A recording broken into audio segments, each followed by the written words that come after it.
So we discussed what is taxonomy and who proposed a taxonomy, what are the need of taxonomy.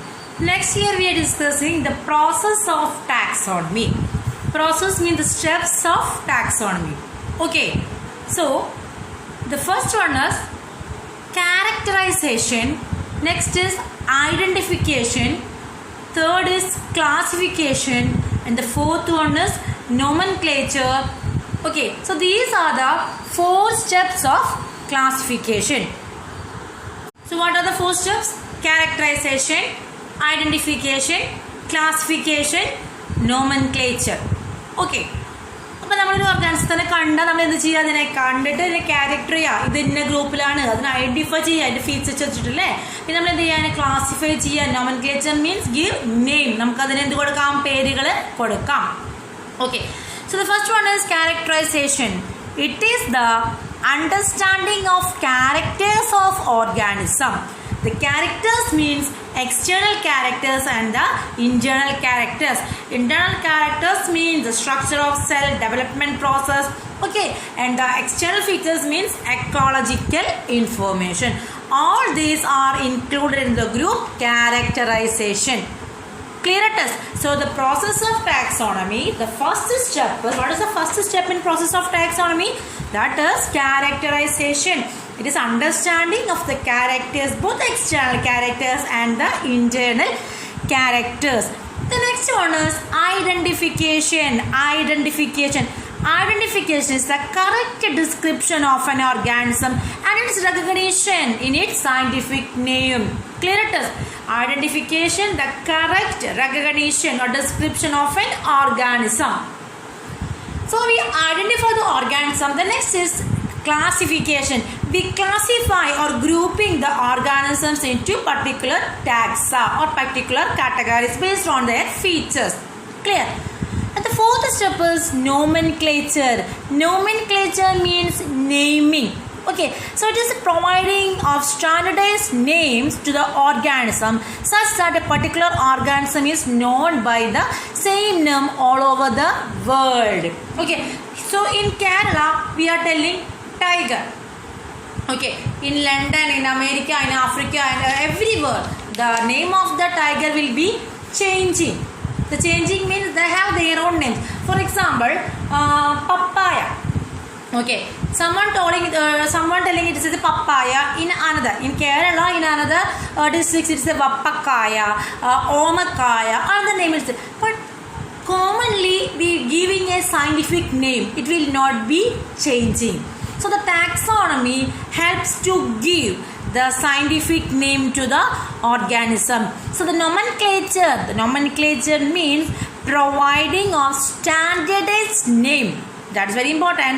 Providing a standardized name to the organism such that a particular organism is known by the same name all over the world. Okay, suppose Adarsh and Naveen are going to other places. Okay, the students. So if they are going to America and Africa, anywhere, the name will not be changing. And here also the plant and animals name will not be changing because we are giving a standardized name. Okay, so who can give this name? Who can give this name? We can go. I suppose I found out a plant and I can give the name to the plant. No, it is not possible. So for giving naming, there is some organizations. Okay, that organizations are ICBN and ICZN. ICBN and ICZN. Any idea what is this ICBN and ICZN indicate? B stands for botany, so it is plant's name, and Z for zoologist or give name for the animal. So what is the expansion of this ICBN and ICZN? That is very important. So ICBN means International Code for Botanical Nomenclature. What is ICBN? I, International. C, Code for Botanical Nomenclature. Okay, then what is the ICZN means? ICZN, same as botanical garden. Here the instead of botanical garden, here we are telling zoological garden. Okay, so ICZN stands for International code for zoological nomenclature, that is ICZN. Now you clear what is the process of taxonomy? The process of the taxonomies are 4 types: characterization, identification, classification and nomenclature. The nomenclature was under control of ICBN and ICZN. The term taxonomy, systematics, biological classification are often used interchangeably. Taxonomy is the scientific study of naming and classifying organism, and the scientists who work in this area, that is known as taxonomist. The first time the taxonomy, the name proposed by de Candolle in 1778 and 1841 is the time period of the French botanist de Candolle. Taxis means arrangement, nomos means law. These 2 words are the Greek words, and that means Greek in origin. Clear?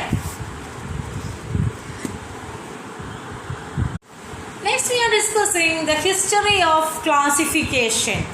Actually, this Candolle is not first time this classify the organism. It started from Aristotle. Who is Aristotle? Any idea who is Aristotle? Aristotle is a Greek philosopher. Okay, lived in 3rd and 4th century BC. He first time classified the organism into plant and animals. Okay, after Aristotle, Hippocrates, 462-377 BC. He is the father of medicine. Okay, and he listed the organism based on the medicinal value. Then the next one is Theophrastus. Theophrastus is the student of Aristotle. Okay, so he made a first attempt to classify organism. Classify organism on the basis of their form and habitat. Okay, after so many changes occurs, then John Ray, an English naturalist, introduced the term species for the first time for any kind of living things. Okay, so John Ray first time introduced the term species for any kind of organism. After that, Swedish naturalist in 18th century, that is Carl Linnaeus, in his book Systema Naturae and Systema Plantarum, he arranged or he classified the organism. Species Plantarum means it contains 5,900 species of plants, and Systema Naturae which include 4,200 species of animals. Okay, then we discussed that what is the advantages of classification. Classification help us to identify the living organism easily. It makes study of such wide variety of biolife in systematic manner.